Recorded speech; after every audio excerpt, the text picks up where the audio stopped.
E hoje, na IBNU, nós vamos estudar sobre paz e esperança só através de mudança. E é por isso que eu quero convidar você a se inscrever no nosso canal, ativar o sininho também, curtir esse vídeo e compartilhar com as outras pessoas. E por que é tão importante, principalmente você se inscrever no nosso canal?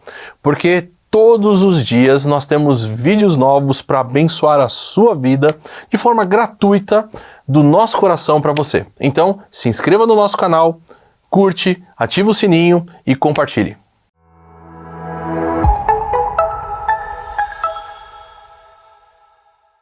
E agora, na nossa celebração, nós vamos para o nosso momento da reflexão. Foi muito bom tudo que já pudemos aprender e viver nesse momento, tudo aquilo que pudemos cantar e colocar diante de Deus as nossas orações, colocar diante dele a nossa adoração, mas agora queremos nos concentrar um pouquinho naquilo que vem a ser a reflexão da palavra de Deus, de um pequeno trecho que Paulo nos escreve no capítulo 5 do livro que ele escreve aos Romanos.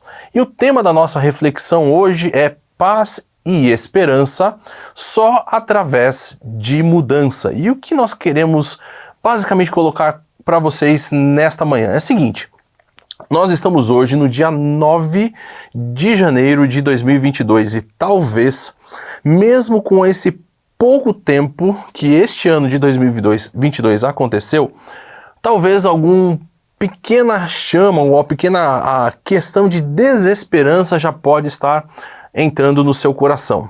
Talvez até porque para muitas pessoas parece que essa mudança do calendário traz algumas coisas meio místicas aí, ou traz uma expectativa muito forte de que coisas novas realmente vão acontecer.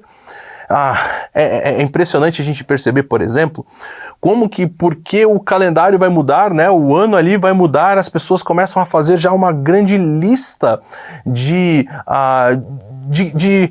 perspectivas novas para o ano que vem. E talvez você deve ter a sua também, que seja iniciar uma dieta, seja ela começar a academia, ler a Bíblia toda esse ano, ou sei lá o que você tem, iniciar um novo estudo, ou seja lá o propósito que você tenha colocado no coração, e até mesmo, talvez, mesmo com esse pouquinho tempo, esse propósito já tenha sofrido algumas alterações.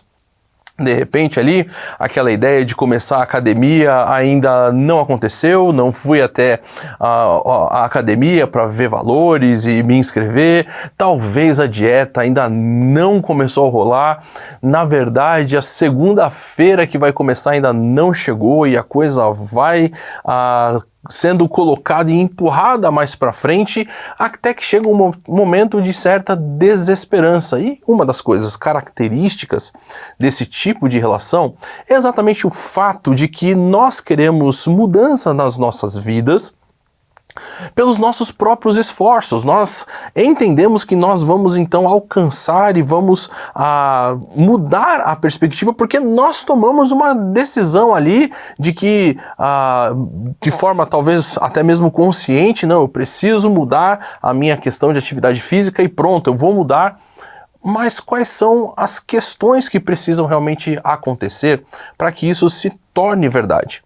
Paz e esperança só através de mudança, porque algo precisa realmente mudar. Mas qual vai ser esse algo específico que nesta manhã eu quero deixar com você, que você possa refletir sobre isso, para que uma mudança permanente possa acontecer na sua vida e através da sua vida alcançar também outras pessoas. E a gente vai perceber que o texto que Paulo nos escreve lá em Romanos, no capítulo 5, é bem significativo nesse assunto. Se você tem aí a sua Bíblia, acompanhe comigo o que Paulo vai nos dizer. E ele diz assim no capítulo 5, versículos 1 até 5. Tendo sido, pois, justificados pela fé, temos paz com Deus por nosso Senhor Jesus Cristo, por meio de quem obtivemos acesso pela fé a esta graça, na qual agora estamos firmes, e nos gloriamos na esperança da glória de Deus. Não só isso, mas também nos gloriamos nas tribulações, porque sabemos que a tribulação produz perseverança. A perseverança um caráter aprovado, e o caráter aprovado, esperança. E a esperança não nos decepciona, porque Deus derramou seu amor em nossos corações por meio do Espírito Santo que Ele nos concedeu. E olha só que interessante aquilo que a gente vai poder observar desse texto. O contexto daquilo que Paulo está nos escrevendo é bem significativo. Porque quando a gente lembra desde lá do capítulo 1º do livro, ele nos mostra, tanto no capítulo 1 quanto no capítulo 2, dois grupos de pessoas bastante distintas, mas com o mesmo problema. No capítulo 1º, a gente vai perceber que é um grupo de pessoas que querem viver a sua vida totalmente afastadas de Deus, afastadas do seu propósito, e elas mesmas vão governar aquilo que elas vão fazer, elas mesmas vão tomar as suas próprias decisões. De certa forma, nós podemos dizer que elas mesmas serão seus próprios deuses. E olha só o que Paulo vai nos mostrar ali naquele texto. Romanos capítulo 1, versículo 18 diz assim: portanto, a ira de Deus é revelada dos céus contra toda impiedade e injustiça dos homens, que suprimem a verdade pela injustiça. No versículo 21 desse mesmo capítulo 1, ele diz assim: porque tendo conhecido a Deus, não o glorificaram como Deus, nem lhe renderam graças, mas os seus pensamentos tornaram-se fúteis e o coração insensato deles obscureceu-se. Dizendo-se sábios, tornaram-se loucos. O versículo 25 desse capítulo 1 ainda diz assim: trocaram a verdade de Deus pela mentira e adoraram e serviram a coisas e seres criados em lugar do Criador, que é bendito para sempre. Amém. Então esse primeiro grupo de pessoas que vivem uma desesperança e total falta de paz é um grupo de pessoas que, de certa forma, eles estão colocando a si mesmos como os deuses e aqueles que vão delimitar os caminhos que eles vão seguir. É aqueles que vão tomar as decisões por conta própria, sem perceber que, na verdade, nós estamos no mundo criado por Deus e que Ele, sim, foi quem estabeleceu os limites de toda a sua criação, inclusive os nossos próprios limites e aquilo que tem a ver com a nossa própria vida, o caminho em que devemos andar. Nós sabemos pelo Novo Testamento que Jesus diz que Ele é o caminho, a verdade e a vida. Então a pessoa que ela coloca para si e diz: não, eu não preciso de outras pessoas, eu não preciso de Deus, eu não preciso das Escrituras, eu mesmo sei o que é melhor para mim. Essa pessoa está, de certa forma, falando: Deus, você fica de lado e eu vou tomar as decisões. Porém, o que ela vai percebendo é que esse ciclo de desesperança não sai dela.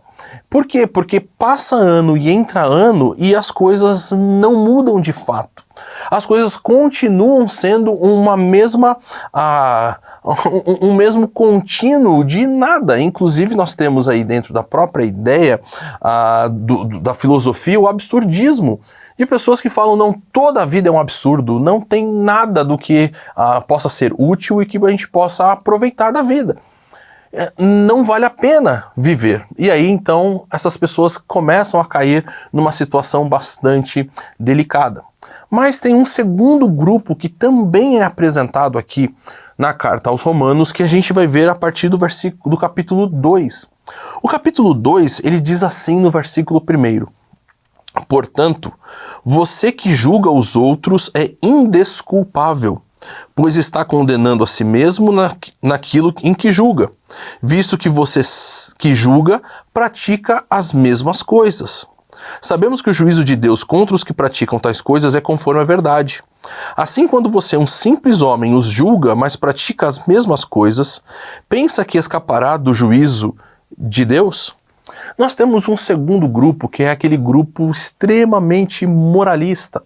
Aquele grupo de pessoas que vive uma religiosidade e eles entendem que o relacionamento com Deus, esse relacionamento de vida que vai trazer paz e esperança para a vida deles, é um relacionamento baseado em normas.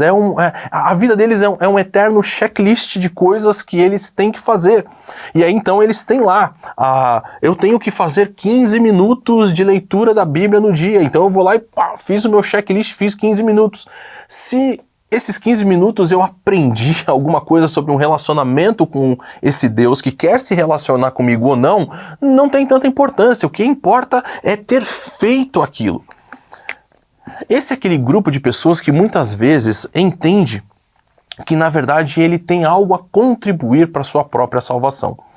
Ele entende que, na verdade, Deus está precisando dele para poder realizar alguma coisa aqui e sem ele nada vai ser feito. Não é sem Deus, é sem aquela pessoa, e isso não faz o menor sentido. Paulo, inclusive, vai mencionar sobre isso ainda no capítulo 2, a partir do versículo 17. Olha o que Paulo vai dizer. Ora, você leva o nome de judeu, apoia-se na lei e orgulha-se de Deus. Você conhece a vontade de Deus e aprova o que é superior porque é instruído pela lei. Você está convencido de que é guia de cegos, luz para os que estão em trevas, instrutor de insensatos, mestre de crianças, porque tem na lei a expressão do conhecimento e da verdade. E então, você que ensina os outros não ensina a si mesmo? Você que prega contra o furto, furta? Você que diz que não se deve adulterar, adultera? Você que detesta ídolos, rouba-lhes os templos? Você que se orgulha da lei, desonra a Deus, desobedecendo a lei.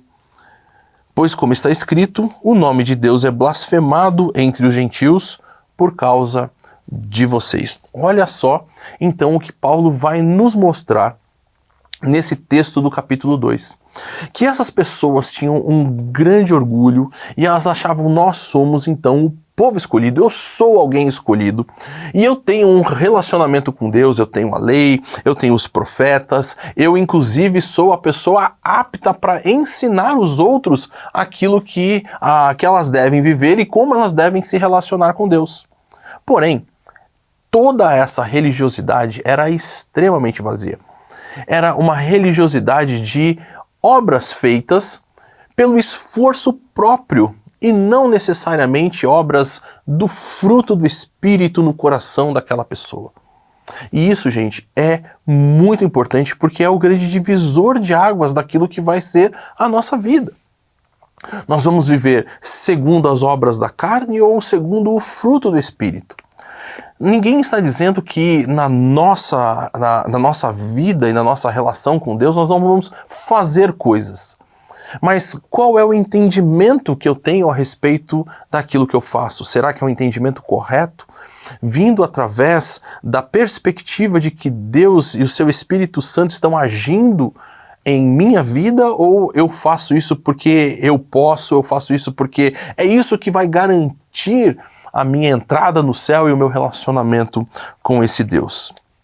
O que é interessante é que Paulo vai continuar todo esse pensamento até chegar num momento muito singular da carta, que é o capítulo 3, num dos versículos talvez mais conhecidos da Bíblia, onde ele diz assim no versículo 23, pois todos pecaram e estão destituídos da glória de Deus. Então veja só, que parece que essa carta que Paulo está escrevendo, de certa forma ela vai ser a carta da desesperança. Como nós vamos encontrar paz e esperança se a realidade é um grupo que está em oposição total a Deus? Talvez aí pudéssemos lembrar daquela parábola que Jesus conta e que está registrada no livro de Lucas, do filho pródigo, daquele menino que é rebelde e ele chega para o pai e fala, me dá todas as coisas aqui que são minhas, eu não quero mais relacionamento contigo, eu quero ir embora e viver a minha vida. E tem outro filho que está lá e que está na casa, que nunca sai, que aparentemente nunca se rebela, mas que na verdade o coração dele está tão afastado do pai quanto o filho mais novo que vai viver a sua vida. Ambos não têm relacionamento com o pai e não conhecem a graça que é estar na casa do pai e morando junto dele. Vemos que então esses dois grupos, eles se encontram nesse momento de parece que total desesperança. Nós estamos separados de Deus, não temos esse relacionamento com Ele, mas é exatamente nesse ponto que a carta vai ter uma grande virada. É exatamente nesse ponto que Paulo vai introduzir a figura muito especial de um personagem chamado Abrão. Olha só como ele vai começar o capítulo 4. E ele diz assim: portanto, que diremos do nosso antepassado Abrão? Se de fato Abrão foi justificado pelas obras, ele tem do que se gloriar, mas não diante de Deus. Que diz a Escritura? Abraão creu em Deus e isso lhe foi creditado como justiça. Esse momento é um momento muito especial e muito singular da carta. Por quê? Porque o que nós estamos vendo exatamente nesse ponto onde Paulo faz essa citação que está lá em Gênesis, no capítulo 15. Nós lembramos da história da criação, onde Deus criou o homem, criou todo o planeta e colocou esse homem ali para nesse lugar ter inclusive esse relacionamento com Deus. Nós lembramos da história onde nós aprendemos que Deus inclusive ia visitar o homem e ali ter esse contato, esse relacionamento com ele. Mas em um certo momento, registrado ali em Gênesis no capítulo 3, o homem peca e se distancia de Deus. Até mesmo quando ele vai se encontrar com Deus ali, naquele momento na virada do dia no jardim, ele se esconde de Deus. Ele está com medo e está ali todo inseguro desse seu relacionamento. Ele sabe que ele quebrou aquela promessa, aquele mandamento que Deus havia dado para ele. E aí o que vai acontecer? Nós vamos perceber que a história ela vai sendo desenvolvida de uma forma onde a coisa vai ficando cada vez pior.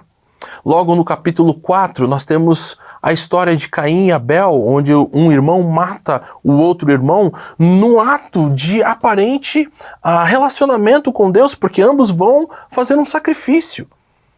Porém, um sacrifício aceito, o outro não, e aí isso gera aquela primeira morte por assassinato que nós temos registradas na Bíblia. A coisa continua indo cada vez pior, até o momento onde nós temos um personagem muito especial que é Noé, onde Deus então decide destruir a raça humana e recomeçar tudo com Noé. Talvez a gente poderia falar, bom, então agora a coisa aquietou, tudo resolveu, Noé entrou na jogada, recomeçou tudo do zero, mas a gente percebe que não é assim. Na verdade, o que a história vai nos mostrando a partir daquele momento é que a partir de Noé, a coisa não vai ter uma esperança tão grande em relação ao homem. Por quê? Porque o homem, então, ele começa a habitar as cidades, mas aí você vai ter algo muito significativo, que é o capítulo 11, onde nós temos a história da Torre de Babel. Aquele grupo de pessoas que nós vamos chegar até onde Deus está. Nós vamos chegar naquele lugar. Nós vamos construir aqui a nossa cidade e nós vamos desrespeitar a norma de crescer e nos multiplicar. Nós vamos nos concentrar aqui nesse ambiente e aqui nós vamos construir toda a nossa vida e inclusive o nosso relacionamento com esse Deus vai ser baseado agora nas minhas próprias forças e eu que vou ditar o relacionamento, porque eu é que vou chegar até onde ele está. Que desesperança! E aí então o capítulo 12 de Gênesis se desenvolve apresentando Abraão. Esse homem que é chamado por Deus para sair da casa do pai, sair da sua cidade, do lugar onde habitava e ir para uma nova região, nessa região que Deus iria mostrar para ele e ali então começar todo o plano da redenção que nós conhecemos, que vai culminar no Senhor Jesus. Mas talvez então o que a gente poderia esperar dessa história é o quê? Bom, Deus então chamou um homem, esse homem agora então vai começar as coisas a fluir através dele. Agora a mensagem de paz e esperança está clara, porque tudo vai dar certo. Mas não é assim que a gente vê. Olha só como é conhecer a história de Abraão. No capítulo 12 ainda, Abraão chega na terra de Canaã. E aí quando a gente lê a história, a gente percebe, bom, Deus prometeu dar uma terra para esse homem, e esse homem agora então chegou na terra que Deus havia prometido dar. Então o que vai fazer? Ele vai construir a sua casa, né? Vai armar as suas tendas, como seria na época, vai colocar os seus animais no lugar e vai começar então a prosperar e ser abençoado. Mas no capítulo 12 ainda, a informação que a gente tem é que Abraão enfrenta fome naquela terra. Fome ali no sentido literal mesmo de morte, no sentido de que a vida estava correndo perigo. E como assim então Deus me chama, me tira da terra onde eu estou habitando com os meus pais para me levar para um outro lugar, e nesse lugar é um lugar de fome e problema. E ele então precisa sair até mesmo daquela terra que havia sido prometida para ele e vai para o Egito. Conhecemos a história, depois de um tempo ele retorna do Egito e ao retornar ele está bastante próspero com animais e o seu sobrinho Ló está habitando com ele. E aí o que a gente vai ver? Bom, agora então é começar a vida. Vamos então, essa terra é uma terra abundante, nós vamos todos viver aqui, vamos viver em paz. Também não é assim que a coisa se desenvolve. Pelo contrário, Abraão e seu sobrinho Ló precisam se separar. E é interessante quando a gente observa o texto, onde ele apresenta que Ló então olha para uma região e vê toda aquela região irrigada, aquela região próspera, né, para os seus rebanhos, e decide ficar ali. E, de certa forma, o texto está tentando nos apresentar que uma região era melhor que a outra. E Abraão vai ficar com aquela que é, de certa forma, inferior, então. E é para lá que Abraão vai. Porém, a história também não termina aí. Ló, por causa de guerras que estão acontecendo ali na região onde ele está, é capturado. E Abraão agora precisa ir lutar contra os reis daquela região para resgatar o seu sobrinho Ló. Veja só, ele chegou na terra, teve fome, da qual ele precisou fugir e ir para o Egito. Ele retorna e ao ver toda a terra e ver que uma região é mais irrigada, é de melhor condições, ele fica com a outra. Depois ele tem que lutar na terra para poder resgatar o seu sobrinho Ló. E a gente pergunta, onde está então a paz e a esperança na vida de Abraão? E nesse momento que o capítulo 15, que é o capítulo que Paulo menciona lá no capítulo 5 de Romanos, é tão significativo. Porque então agora Deus se apresenta para Abraão e um dos grandes problemas que Abraão estava vivendo era exatamente o fato de não ter ainda descendente. E Deus faz uma promessa para Abraão e o que o texto vai dizer é: e Abraão creu e isso lhe foi creditado por justiça. Olha só então que questão significativa nós vamos ter quando olhamos para essa realidade que o texto quer apresentar para nós. O que nós vamos perceber então é que a questão da paz e da esperança, elas não estavam focadas naquilo que Abraão estava vivendo de tranquilidade na terra.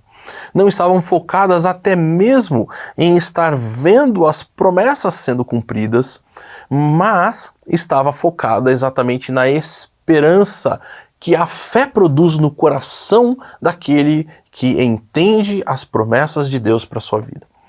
E aí então, ao olhar para as promessas de Deus e crer que Deus é capaz e Ele é o Deus único que existe e que pode transformar toda a situação, o texto diz, e ele creu. E isso foi colocado, foi imputado nele como justiça. Veja então que não está a ver com as questões daquilo que foi feito ou deixou de fazer, porque quando nós olhamos para a história de Abraão mesmo, você vai lembrar que no Egito ele mente a respeito da sua esposa, a Sarai. Então, talvez aquele grupo que fala, não, tudo tem que ser feito pelo meu próprio esforço, porque eu tenho que obedecer, porque eu tenho que fazer as coisas todas direitinhas. Nós olhamos para Abraão e vemos, ele não teve essa vida toda direitinha. Mas ele foi aquele que creu em Deus e por isso foi creditado justiça ao seu nome. Justiça tal de que hoje nós chamamos inclusive Abraão de o pai da fé. E agora então, com esse exemplo de Abraão, em mente é que Paulo vai começar o capítulo 5 nos dando essas informações de como nós vamos poder viver a paz e a esperança na nossa vida. E o primeiro grande critério que então Paulo vai apresentar para nós é exatamente o fato da base da nossa esperança ser a paz com Deus. É isso que está escrito ali no texto de Romanos capítulo 5, versículo 1. Tendo sido, pois, justificados pela fé, temos paz com Deus. Veja que a mesma realidade que vai acontecer com Abraão, que foi imputado justiça sobre ele, agora também acontece com cada um de nós, comigo e com você. A ideia é que nós fomos justificados pela fé, por essa mesma fé que Abraão teve.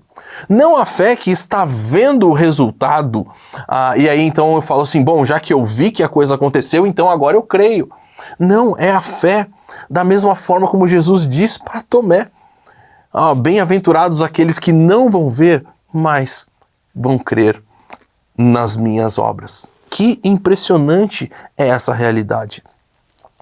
E essa paz que Paulo está mencionando aqui é o fato de que nós agora temos paz com Deus.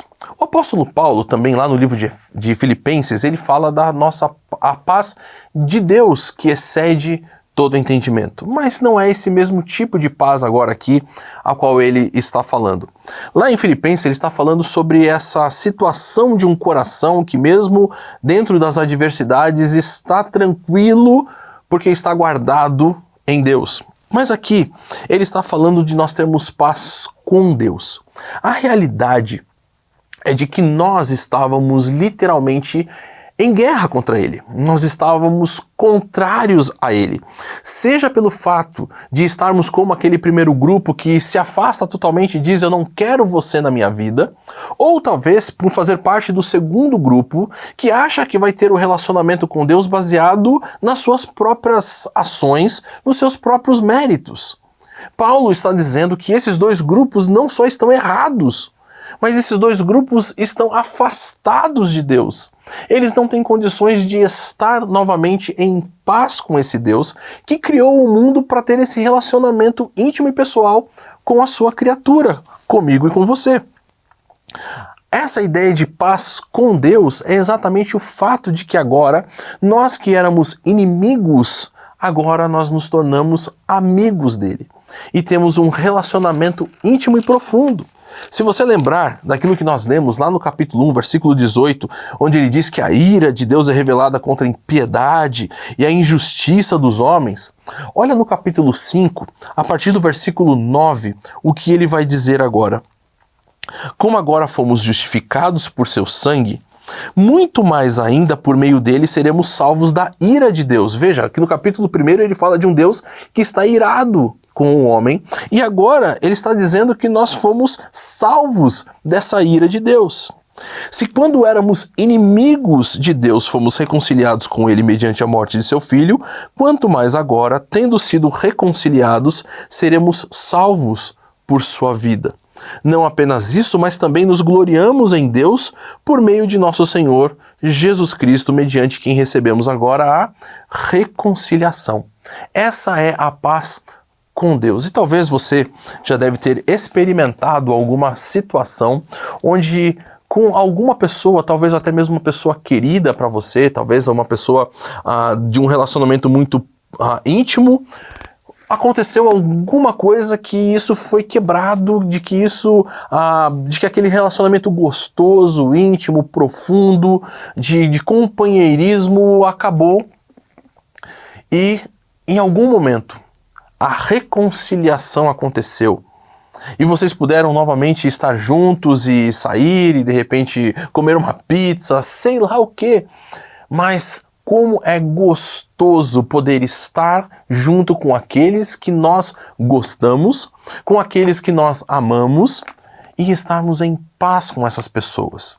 É interessante que agora, na virada do ano, parece ser uma grande quantidade de memes, inclusive, nas redes sociais aí, falando sobre o problema das pessoas, das famílias que não poderiam se reunir agora para celebrar, seja o Natal ou seja o Ano Novo, porque problemas estavam ali dentro, sejam eles de ordem econômica, política, enfim, ideológica. Pessoas que acabam abraçando algumas coisas que os impede de ter relacionamento íntimo e profundo com as outras pessoas. E agora, Paulo está falando que nós temos o nosso relacionamento com o Senhor restaurado. E Ele agora está conosco. Jesus vai dizer que Ele está inclusive preparando lugar para cada um de nós. E toda essa realidade agora foi transformada numa situação de amizade e de profundidade nos relacionamentos. Mas mais do que só isso, mais do que ter novamente esse relacionamento, é ter a convicção de que a ira de Deus que estava pronta para ser manifestada sobre a nossa vida, agora foi apaziguada por Jesus Cristo.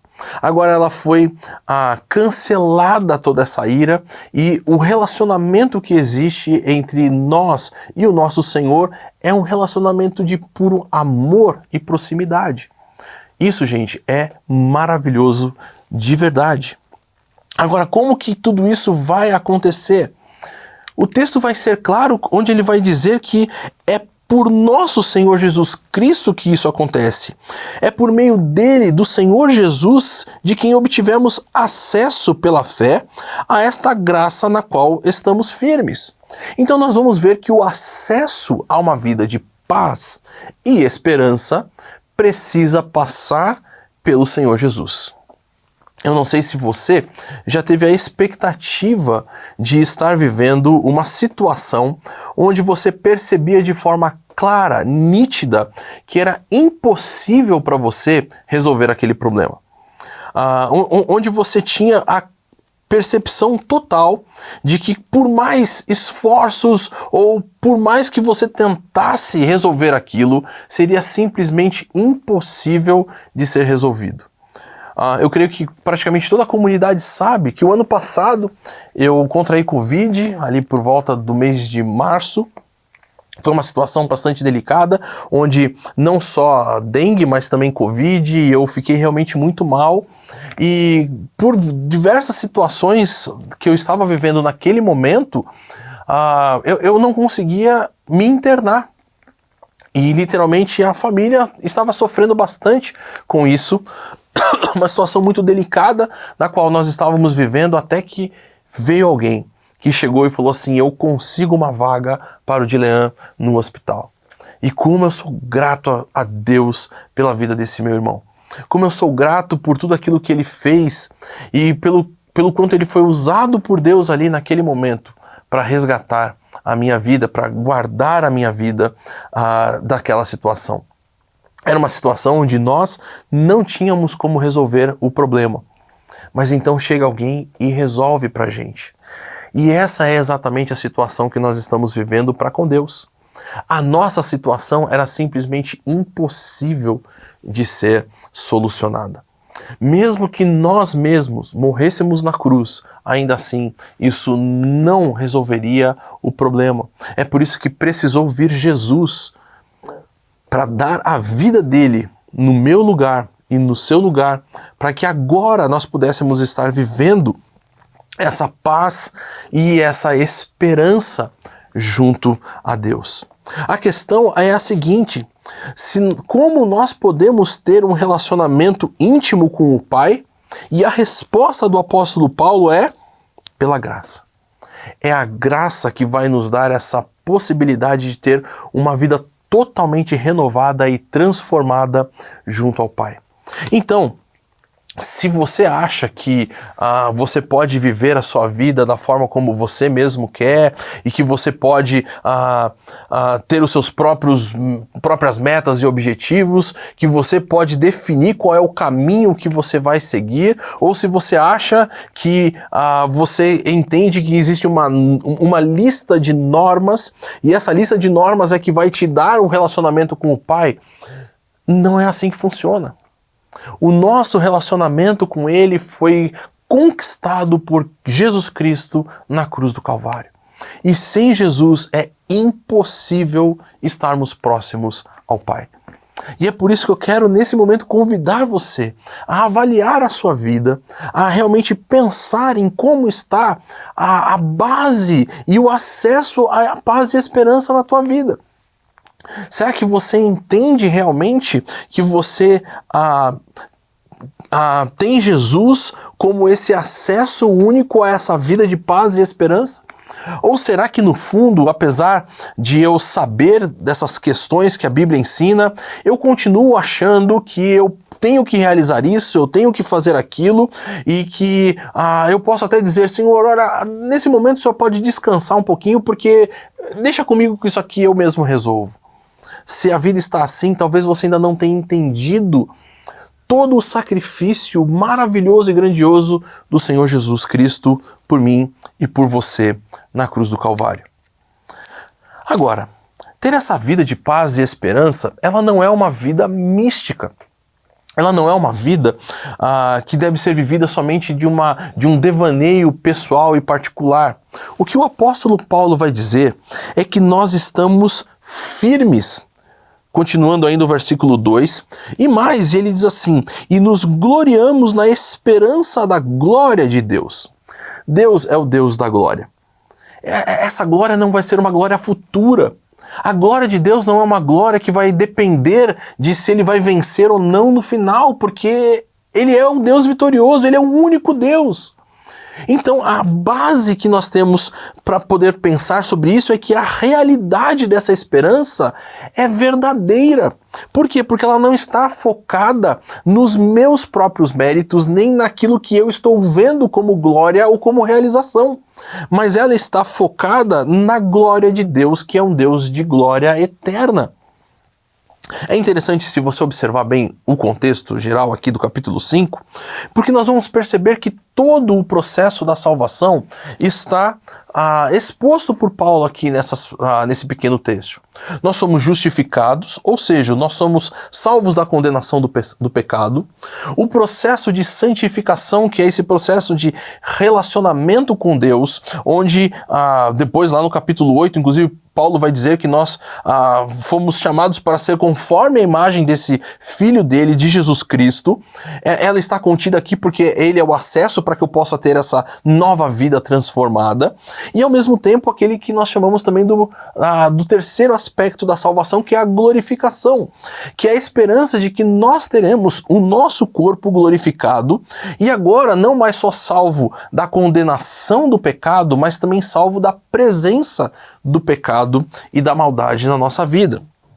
Esperança aqui, portanto, é uma forte convicção de que Deus é o Deus verdadeiro e que Ele vai caminhar conosco, nos levando nesse processo de glória. Porque a glória, ela é certa, ela não é uma incerteza da vida, ela não é uma possibilidade da vida, mas ela é uma convicção plena que está gravada no coração de todo aquele que tem Jesus na sua vida. Nós temos algumas histórias na Bíblia bem interessantes de pessoas que mesmo ainda nesse tempo, né, que nós vivemos ainda nesta terra, puderam experimentar alguma dessas coisas do futuro. Você lembra de Moisés? Moisés lá no Monte Sinai falando, eu quero te ver face a face, e o Senhor falou, então eu vou passar por você e você vai poder me olhar pelas costas, e a declaração de Moisés é fantástica. Porque ele não falou, ele tem altura X, Y, Z. Ele falou sobre esses atributos de glória de Deus. Ele pôde ver isso de uma forma especial. Isaías também ali no capítulo 6, ele diz que ele vê a glória de Deus sendo apresentada para ele, e a percepção que ele tem então é de que ele é um homem impuro e que ele habita num povo que também tem os seus lábios impuros e afastados de Deus. Nós lembramos, por exemplo, dos discípulos no Monte da Transfiguração, que também puderam experimentar e ver essa glória de Deus sendo apresentada naquele momento. A realidade, então, é uma verdade, uma convicção real no coração de todos aqueles que amam o Senhor. E a esperança que nós temos, ela também é uma força motriz para nos guiar diante das adversidades da vida. O capítulo 5, continuando, o versículo 3 diz: não só isso, mas também nos gloriamos nas tribulações, porque sabemos que a tribulação produz perseverança. A perseverança é um caráter aprovado. O caráter aprovado é esperança. E a esperança não nos decepciona, porque Deus derramou seu amor em nossos corações por meio do Espírito Santo que Ele nos concedeu. Talvez se você já está meio decepcionado com você, porque você achou que esse ano tudo seria diferente, porque esse ano as coisas seriam diferentes, porque você tinha colocado decisões e resoluções no seu coração e chegou agora no dia 9 e está percebendo que na verdade está tudo igual ou até pior do que o ano passado. Saiba que essa esperança que nós estamos falando e que Paulo está mencionando aqui no capítulo 5, ela não decepciona. E por que ela não decepciona? Olha só o que ele vai dizer, que nós nos gloriamos nas tribulações, e aqui não significa estar feliz porque eu estou passando por dificuldades, por provações, por tribulações. Não é isso. Não há uma alegria em viver no problema. O cristão cheio de esperança sabe que o sofrimento produz também bons frutos de reflexão e de relacionamento com Deus. Na verdade, nós lembramos que o nosso próprio Senhor Jesus sofreu aqui nessa terra. E nós sabemos o que está aguardado para todos nós. É por isso que mesmo em meio a essas adversidades da vida, o cristão ele tem algumas características diferentes de como olhar para os problemas. Veja só, porque nós sabemos que a tribulação produz perseverança. Quando nós olhamos, por exemplo, daquela lista incrível dos heróis da fé, como são chamados, lá do capítulo de Hebreus 11, nós vemos pessoas que, sim, conquistaram reinos e fizeram tantas coisas, mas nós também lemos sobre aqueles que foram mortos ao fio da espada, cerrados ao meio. Pessoas que andaram errantes. Nós vemos pessoas que estavam com uma convicção plena da glória de Deus, mesmo que aqui na terra elas não estavam vendo um caminho de tanta bonança dessa forma. Nós podemos perceber que a esperança, a perseverança dentro desses momentos de tribulação, ela vai produzir um caráter aprovado. E que grandiosidade é isso! Quantas pessoas você deve conhecer que você olha e fala, é uma pessoa que o caráter dela não está ok. Ela, no meio das dificuldades e das adversidades, a coisa espana. É interessante que o próprio apóstolo Paulo falou de pessoas que, amando esse mundo como Demas, abandonaram e seguiram o rumo dessa presente era. Pessoas que inclusive eram más, como Alexandre o Latueiro, que fez mal a ele. Nós sabemos de pessoas que têm um caráter que não é aprovado. Mas também conhecemos pessoas que, em meio às adversidades, como Jó, pôde falar: antes eu te conhecia de ouvir, mas agora eu realmente te conheço. Agora eu tenho um relacionamento íntimo e profundo, totalmente diferente com o Senhor. E ele vai dizer então que esse caráter aprovado, no meio desse relacionamento com esse Deus grandioso, produz esperança. Então veja, a esperança nas tribulações produz perseverança, a perseverança, o caráter aprovado, esperança de novo. E é por isso então que nós podemos ter essa paz e esperança. Por quê? Porque houve mudança no nosso coração. Houve mudança real na nossa vida. Nós fomos transportados do reino das trevas para o reino da maravilhosa luz do Senhor Jesus.